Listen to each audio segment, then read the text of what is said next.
On June 7th is the premiere. Very good. What should we be looking forward to on the second season? Well, you know, we mix things up a little this year. One of our great movies is The House on Haunted Hill. I love Vincent Price.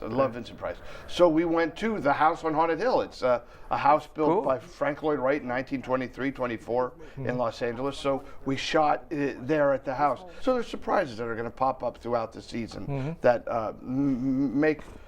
make the viewer even more involved with the film. Sure. And I got a chance to sit down and talk with you I know a little bit. We had some fun, right? Oh my goodness. You know, it was the greatest thing about doing this show. We do a lot of shows very quickly. And we had great guests this year. And we had a few new guests, and I like that because, you know, there's different give and take with each guest. Yeah. You were very smart. I don't know if the viewers know how smart Ed is. I actually watched the movie. Oh, you watched the movie. Makes you smarter than me. You know, I'm a movie fan. That's why this fell into my lap. And you know, it's funny. I mean, things come to you.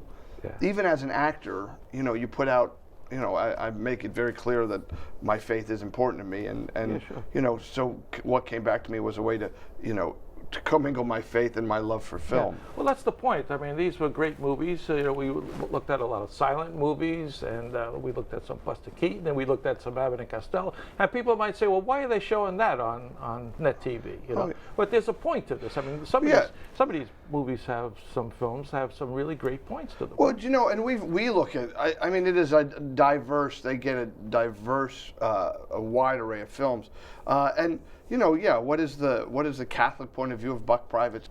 You know, well, we realized it was about family and about, like, you know, there's Lou Costello brings the orphan girl over. But, you know, more important than that, you can sit down with your family and watch Buck Privates if you want to. Right. You have a love for Buster Keaton, a special love for Buster Keaton. I do. I think and Buster Keaton. And that came across in some. Why is that? Where'd that come from? Well, you know, you just, to watch him, you see that he is one of the people who kind of defined modern comedy, and he defined, you know, those silent actors, Keaton and Chaplin, especially Laurel and Hardy, we love too. But Keaton had, like, if I learned anything from him, I learned a very specific physicality. You know, comedy, by the way, they think of comedy comedy is generally the stillness right before, right after the joke.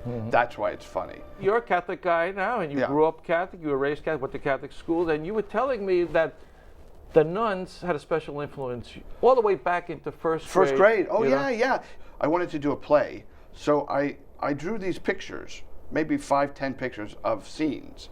And I drew a picture, and then I got 2 other kids, Tony Ruggiero and Ann Chuck. Imagine that. I remember their names from that's so many years ago.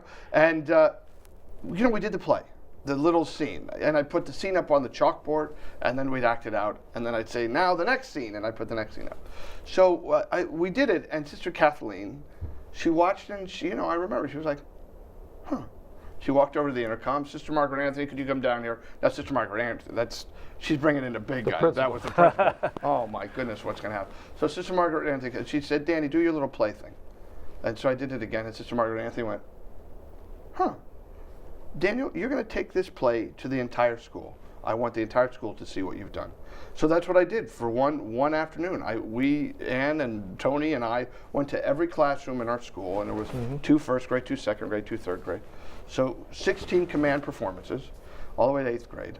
And Sister Margaret Anthony would come into every room, and she'd say, Mr. Roebuck has done a little play, because I don't know if you went to Catholic school. I did. You were Mr. Roebuck, you know, and they were sister. So that I think back at that, and I think what I said to you was, imagine if Sister Kathleen had said, sit down, stop. What? Could have been all over right there. What's next for Danny Roebuck? Oh, I'm very blessed and busy. Now, I've been producing movies. We did a beautiful movie about Alzheimer's starring Stephanie Zimbalist, which at this point is called His Neighbor Phil. And I produced another movie where I play a very creepy televangelist from the 1980s. But I want to direct a movie now. That's what's next on my agenda, is to direct a beautiful movie in my hometown of Bethlehem. But before that, I'm going to Canada, and I'm going to be in a new Amazon series called The Man in the High Castle, which is very, very creepy. It's We, America, Lost World War II, and it's 1961, and the Nazis have the East Coast and the Japanese control the West Coast. So it's this creepy, weird world that I'm going to enter for the summer. Fascinating. Thanks for being with us All today. right. Thank you so much. It was such a pleasure. Good.